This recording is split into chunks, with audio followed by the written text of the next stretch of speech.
Hello and welcome to this video where I explain how you can transition from a basic member to a pro membership subscription.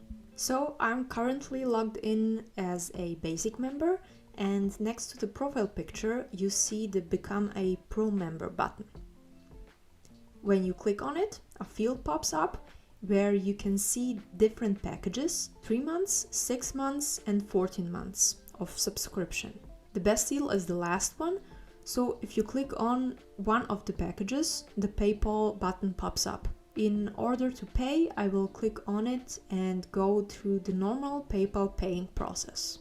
When the paying step is done, you're logged out, because in order to apply the features of the Pro membership, you have to log in again. So click on the login button and enter your email, your password, and click on login. Here you see that you don't have the button Become a Pro Member next to the profile picture anymore.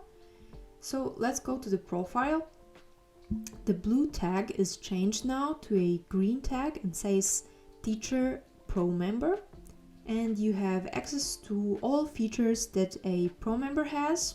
So have fun adjusting to the profile, and you can go to the playlist Pro Member so you can see how to adjust the Pro Member profile.